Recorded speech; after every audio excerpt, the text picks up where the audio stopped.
Sengji carefully prepared toiletries for Duan Jiaxu, mindful of making his stay comfortable. Thankfully, Duan Jiaxu hadn't been drinking, so there was no need for hangover soup. However, late that night, she noticed that his light was still on. Curious and concerned, she quietly approached him to ask why he wasn't asleep. Duan Jiaxu tried to brush it off, claiming he was fine, but Sengji could sense his unease. Gently, she encouraged him to open up, offering to simply stay with him if he didn't want to talk. Her persistence eventually paid off. Duan Jiaxu shared a glimpse of his burdens, mentioning the overwhelming pressure of creditors. Alarmed, Sengji initially misunderstood, thinking he owed a fortune. She even considered offering him her own savings to help. Duan Jiaxu reassured her that he meant obligations of a different kind, responsibilities that weighed heavily on him. Despite this clarification, Sengji remained worried. Later that night, she scribbled a wish on a small note to save enough money someday to help her big brother Duan Jiaxu with his debts. This little act of determination gave her a sense of purpose. Before dawn, Duan Jiaxu quietly packed his things and left, trying not to disturb the household. From the balcony, Sengji spotted him leaving. Half asleep, she waved goodbye as he glanced back and waved in return. A short while later, he texted her, explaining that he had to catch an early flight back to Yihei and reminding her not to forget about her exams. As school resumed, Sangji entered her third year of high school with a renewed sense of purpose. Her goal was now Yihei University, the place where Duan Jiaxu lived. She channeled all her energy into studying, determined to achieve this dream. Each time she made progress in her studies, Duan Jiaxu would send her a small gift as encouragement. These tokens of support became her motivation, fueling her dedication. However, Sangji's world came crashing down one day when she overheard Sang Yan gossiping on the phone. He casually mentioned that Duan Jiaxu had a girlfriend. Stunned, Sangji felt her heart sink. She wanted to message Duan Jiaxu and confirm, but doubt and fear held her back. Her mind raced with conflicting emotions, hurt, confusion, and a twinge of jealousy. After all, Duan Jiaxu had once promised her that if he got a girlfriend, she would be the first to know. The thought of someone else occupying his heart left her feeling lost and hollow. Sangji, unable to suppress her emotions, decided to confront Duan Jiaxu in person about the rumors. With this in mind, she impulsively headed to Yihei. When Sang Yan discovered her disappearance, he was furious. Panicking at the thought of his younger sister wandering alone, he immediately contacted Duan Jiaxu and asked him to find her. Meanwhile, Sangji had crafted an excuse to justify her trip, claiming she was there to meet an online dating partner. While her explanation managed to convince her parents and Sang Yan to some extent, their anger and concern were palpable.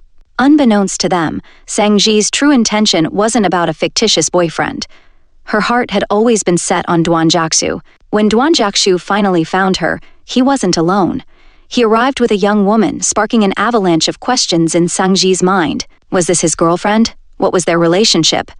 Overwhelmed by jealousy and insecurity, she couldn't focus on Duan Jiaxu's stern reprimands about her reckless actions. Instead, she tuned out his words, her heart sinking deeper into despair.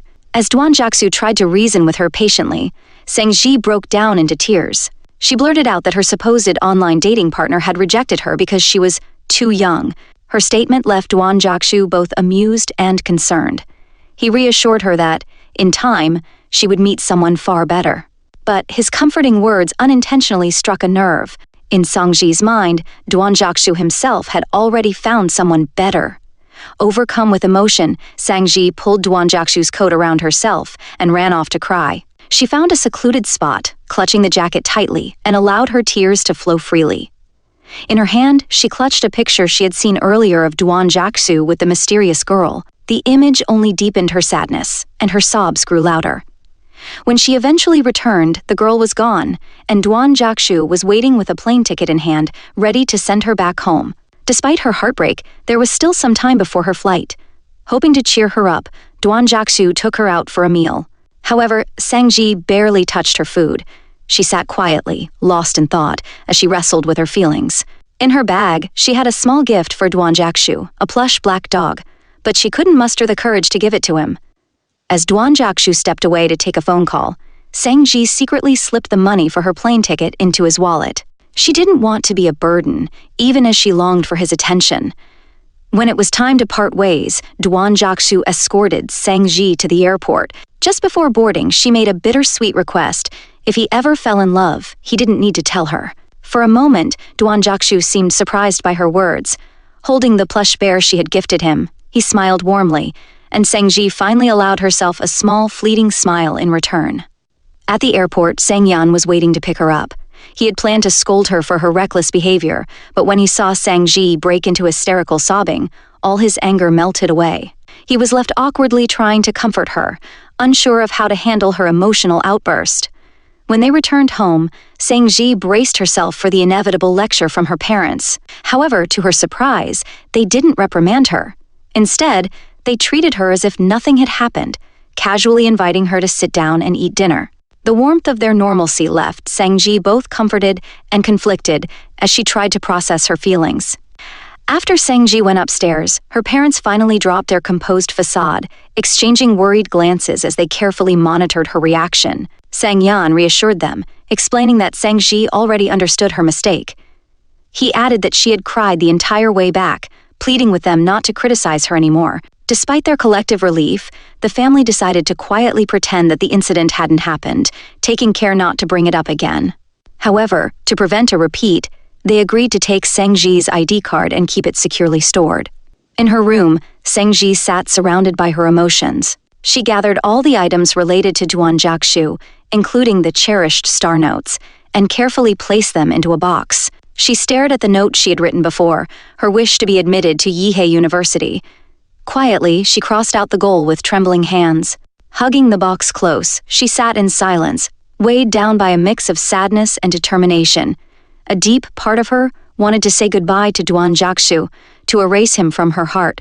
Time passed, and soon Sang Ji achieved her goal. She was admitted to Yihei University.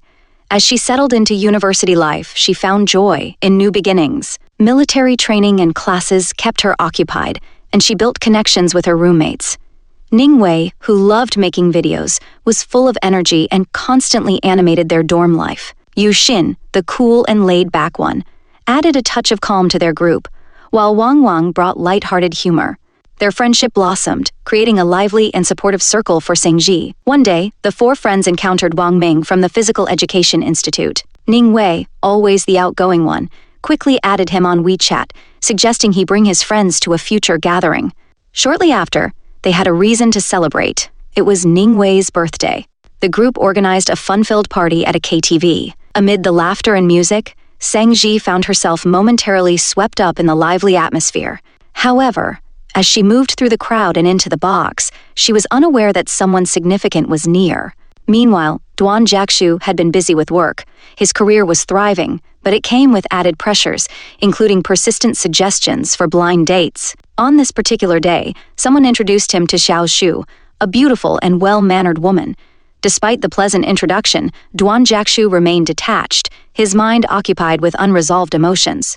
Back at the party, Sang Ji, feeling a bit overwhelmed by the KTV's noise and unfamiliar crowd, stepped outside for a breath of fresh air. As she moved toward the staircase, her heart skipped a beat when she saw someone sitting there, Duan Jiaxu. He looked up, his sharp eyes immediately catching the small cigarette box tucked in Sang Ji's jacket pocket, likely left behind by a friend. Without missing a beat, his first words were critical, reminding her not to smoke. Sang Ji, slightly flustered, defended herself, explaining it wasn't hers. But Duan Jiaxu wasn't entirely mollified. He quickly shifted the conversation, his tone tinged with annoyance. "You've been here at university for a while now. Military training is over, and even during the National Day holiday, you didn't come to see me. What, am I just someone you've completely forgotten?" Sang Ji frozen. The words white-eyed wolf fell from his lips, an old nickname he'd used in jest before, but this time it stung. She couldn't look him in the eye, her heart twisting as he expressed his frustration. For months, Duan Jiaxu had sent her countless messages, updates, jokes, and questions, all left unanswered. He couldn't help but ask, his voice softer now, "What did I do wrong? Why are you avoiding me?" Sang Ji's cheeks flushed as she tried to hold her ground, stubbornly focusing on one thing. "Don't call me a child anymore. I'm not a kid." Her defiance carried an undertone of vulnerability, as if pleading for him to see her in a new light. After leaving the staircase, Sang Ji declined Duan Jiaxu's offer to send her home. Instead, she returned to the KTV box to continue celebrating Ningwei's birthday. While the party carried on, Sang Ji received a call from her mother, who checked in with her as usual. Sang-ji used this moment as an excuse to step away and take the call. Internally, she reassured herself that she had changed. She was no longer a child, she had grown up. In a small act of defiance, she even muttered a curse about an old thing, venting her frustration. Unexpectedly, as she approached the door to leave, she saw Dwan Jaksu waiting outside. His expression darkened when he overheard her muttered curse. "What did you just say?" he asked, clearly unimpressed. Despite his irritation, he still insisted on giving her a ride back to school. During the drive, the atmosphere in the car was tense, marked by an awkward silence. Dwan Jaksu eventually broke it, his tone serious. "Why are you acting like this? What's going on between us?" He wanted an explanation, but Sang-ji was evasive, avoiding any clear answers. The only thing she would say was her insistence that she was no longer a child. She had grown up now. Shifting the conversation, Sang-ji asked about Dwan Jaksu's current life. She had heard he was playing games a lot lately, which surprised her.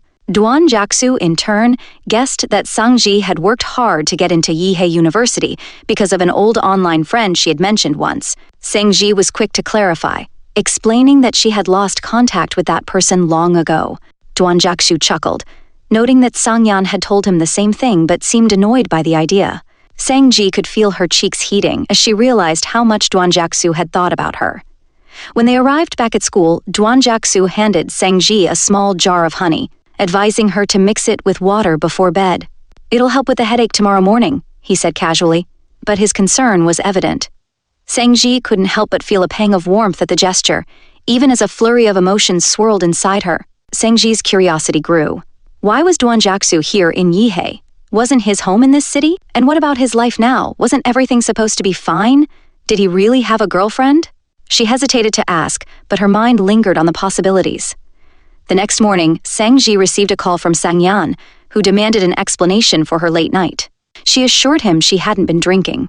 Meanwhile, Jung Ming, one of her classmates, texted to offer help next time she returned late. However, Sang-ji only replied to Dwan Jaksu's message. It felt natural, almost automatic, to keep that connection with him alive. Later, while chatting with her roommates, Sang-ji opened up about her feelings in a roundabout way. She mentioned a friend who liked her brother's friend and confided her concern. Did this person always think of her as a younger sister? Although her roommates quickly realized that this friend was actually Sang-ji herself, they didn't call her out on it. Instead, they listened with knowing smiles, letting her process her emotions at her own pace. That's it for today's recap. Let us know your thoughts in the comments below. If you enjoyed this breakdown, don't forget to give it a thumbs up, share it with your friends, and hit that subscribe button to stay updated on all the latest recaps. Thanks for watching, and we'll see you in the next one.